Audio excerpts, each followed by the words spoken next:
তাড়াতাড়ি কর, আমি যে আর অপেক্ষা করতে পারছি না। মা আমার অপেক্ষা করছে নর রক্ত খাবে বলে।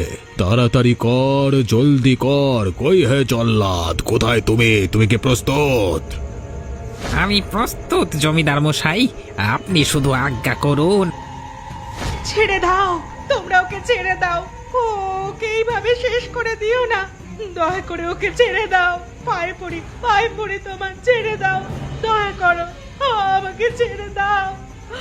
আমাদের পরিবারটাকে শেষ করে দেবেন না। কাউকে ছেড়ে দেওয়া হবে না। তোদের পরিবারের এক একজনকে আমি শেষ করে ফেলবো। আমার নামে গ্রামে কুৎসা রটানো। কই রে মাধব, তাড়াতাড়ি কর, ওর বাপটার মাথা এক্ষুনি ধর থেকে আলাদা করে দে। ইয়া, জয় মা। না বাবা, শয়তানেরা, তোরা আমার বাবাকে মেরে ফেললি। তোদেরকে আমি ছেড়ে কথা বলবো না। একদিন না একদিন এর প্রতিশোধ আমি নিয়েই ছাড়বো। কেউ আমাকে আটকাতে পারবে না।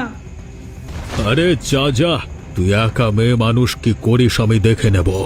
যা এখান থেকে। এই, তোরা ওকে ছেড়ে দে।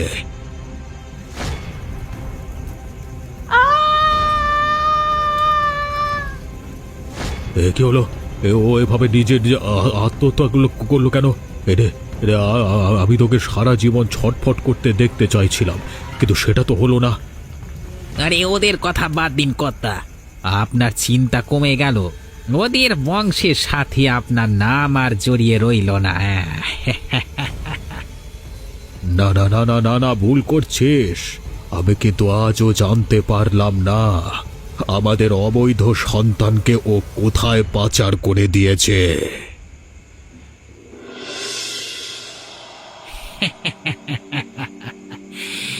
বহু যুগ পর আমি আবার সেই মাটির গন্ধ পেলাম। আমার জন্মভূমিতে আবার কি করে আমি ফিরে এলাম? মাধব, এদিকে তাকা, ছাগলটাকে ভালো করে ধর। আমি তোকে আবার জাগিয়ে তুলেছি, এদিকে লক্ষ্য করে দেখ, আমাকে চিনতে পারছিস কিনা। জমিদার বাবু, আপনি? আমরা দুজনে এক সময় এ পুকুরে আত্মহত্যা করে মারা গিয়েছিলাম, কিন্তু হঠাৎ করে আবার আমরা জেগে উঠলাম কেন? কে আমাদেরকে জাগিয়ে তুললো জমিদার বাবু? আমাদের কাজ এখনো বাকি রয়ে গেছে। মনে আছে, আমাদের উদ্দেশ্য ছিল সধবার গোটা পরিবারের নাম সারা জীবনের মতো এ জগৎ থেকে তুলে দেওয়া। আমরা কসম খেয়েছিলাম, কিন্তু আমাদের কাজ এখনো শেষ হয়নি। তাই মরে যাবার বহু বছর পরেও আমাদের আত্মা শান্তি পায়নি। আমার গোটা পরিবার শেষ হয়েছে আমার মৃত্যুর আগে। তাই আমাদের শ্রাদ্ধ শান্তি করবার জন্য কেউ থাকেনি। আমরা ইহ জগৎ ত্যাগ করতে পারিনি। তাহলে আমাদের এখন কি করতে হবে জমিদার বাবু? হয় কেউ আমাদের শান্তি দেবে, নয় আমরা এই গ্রামকে অশান্ত করে দেব। প্রত্যেক অমাবস্যায় আমি জেগে উঠে খোঁজ করি তার পরিবারের সেই ছেলে, সেই অবৈধ সন্তানের গ্রামে এসেছে কিনা, কিন্তু পাই না। তবে আমার মন বলছে এবারে কিছু একটা হতে চলেছে। তাহলে জমিদার মশাই, আমরা তাকে শেষ করে ইহ জগৎ ত্যাগ করব। এই ছাগলটা তখন থেকে চিৎকার করে চলেছে, তুই একটা কিছু ব্যবস্থা কর। এই তো জমিদার মশাই, ও আপনাকে অনেকক্ষণ থেকে ব্যস্ত করছে বুঝতে পারছি। আমি এক্ষুনি এর মাংস প্রস্তুত করছি। কাঁচা মাংস আপনাকে খেতে হবে, অনেক দিন অভুক্ত আছেন।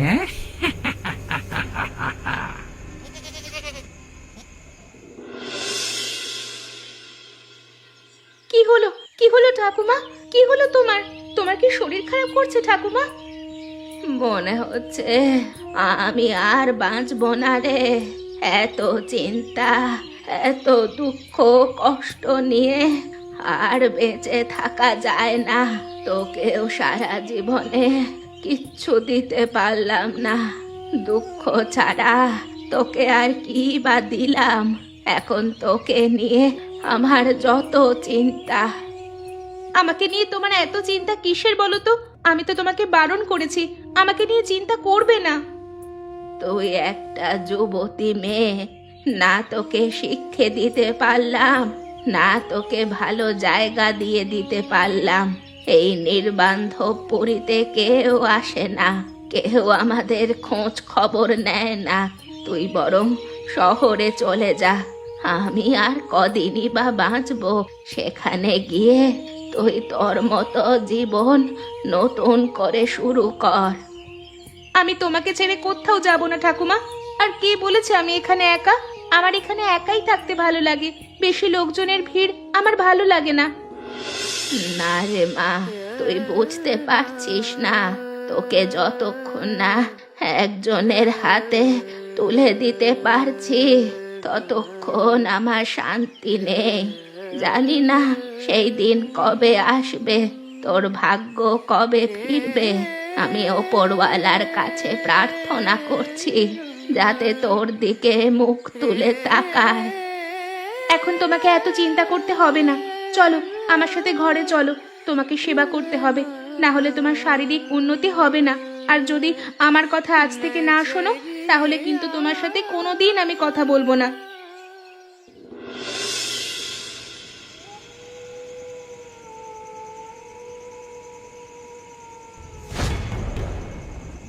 যা, এখানেই মনে হচ্ছে আমার জীবনের শান্তি খুঁজে পেয়েছি রে। এখান থেকে আমি আর কোথাও যাব না, তুই চলে আমাকে ছেড়ে। আমি এখানে ঘরে যোগী হয়ে তপস্যা করব। তুই আমার বাড়িতে গিয়ে বলে দিস আমি হারিয়ে গেছি। কি পাগলামো শুরু করেছিস যতীন? তোকে নিয়ে আসাই মনে হচ্ছে আমার ভুল হয়েছে। আরে চল চল, এখন অনেকটা রাস্তায় যেতে বাকি। তুই একটা কথা বলতো প্রীতম, তোর এই গ্রামের এত সুন্দর জায়গা ছেড়ে তুই কেন শহরে গেছিলিস? অবশ্য তোর সাথে আমার দেখা না হলে আমি তো এখানে আসতে পারতাম না। যা যা, আজ থেকে আমার বাড়িটা তোর নামে লিখে দিলাম। আমি আজকে থেকে এখানেই থাকবো, জানা। উফ, তোকে এই কারণেই বারণ করেছিলাম বেশি খাস না। আমার কথা শুনলি না তো। এবার তোকে সারাটা রাস্তা আমাকে বয়ে বেড়াতে হবে। এখানে আসবার আনন্দটাই মাটি করে দিলি। ধুর, ভাবলাম দুদিন ছুটি পেয়ে এখানে কাটিয়ে যাব। তুই আগে আমার কথার উত্তর দেবে, তারপর আমি এখান থেকে যাবো, নাহলে যাবো না। আরে আমি জানতাম না এখানে আমার বাড়ি। বাবার মৃত্যুর আগে আমাকে অনেক কথা বলে গেছে যে আমার এখানে বাড়ি ছিল। মানে আমাকে নাকি কোনো এক সময় অনেক ছোটবেলায়, কি বলবো এসব জানি না, এখানে আমাদের বসত বাড়ি ছিল নাকি। সালাই যে সিনেমার মতো কেস, হ্যাঁ? তাহলে নিশ্চয়ই তোর বাবা মা এখানে আছে, তোকে চিনতে পারবে তো? মানে তোকে যদি চিনতে পেরে তোকে একাকে সেবা যত্ন করে আমাকে যদি তাড়িয়ে দেয় মাতাল বলে। ন্যাকামোর একটা লিমিট দরকার, জানিস তো। আমি এখানে কাউকে চিনি না, শুধু জানি এখানে আমাদের একটা পুরনো বাড়ি আছে, সেখানেই আমরা থাকবো। বাবা মাকে কোথায় পেলি এখানে তুই? আরে চল চল, তাড়াতাড়ি চল, বিকেল হয়ে গেছে। এখন পৌঁছাতে পৌঁছাতে সন্ধে হয়ে যাবে, চল। দেখ, আমি কোথাও যাবো, আমি এখানেই শুয়ে পড়লাম। তো মহা মুশকিল হয়ে গেল। ওরে পাগল, এখানে সন্ধেবেলা হলেই খ্যাঁক শিয়ালেরা খাবার খুঁজতে বের হয়। তোর কি সেগান আছে? গাধা কোথাকার। না, মনে হচ্ছে বেহুশ হয়ে গেছে। আমাকে আবার ধরে ধরে নিয়ে যেতে হবে। ধুর।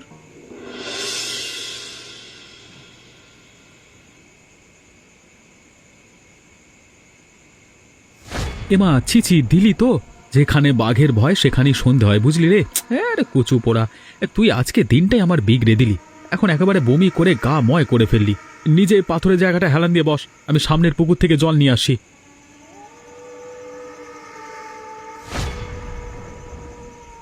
কে কে কে কে তুই? ওরে বাবা রে প্রীতম, তুই আমাকে ভয় দেখাচ্ছিস কেন এভাবে? প্রীতম নয়, তোর গলা কেটে আমি রক্ত নিয়ে যাব, প্রস্তুত থাকিস। ওরে বাবা রে প্রীতম, বাঁচা, মেরে ফেললো, বাঁচা প্রীতম।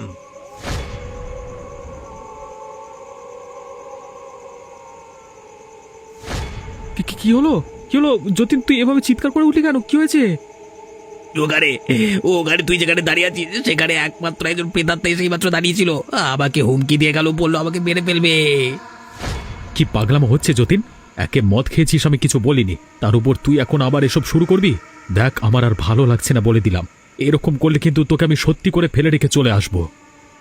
না না না না, দয়া করে আমাকে ফেলে রেখে যাস না, আমি মিথ্যে কথা বলছি না, আমি একদম সত্যি কথা বলছি রে, তুই আমার কথা একটু বিশ্বাস করবার চেষ্টা কর।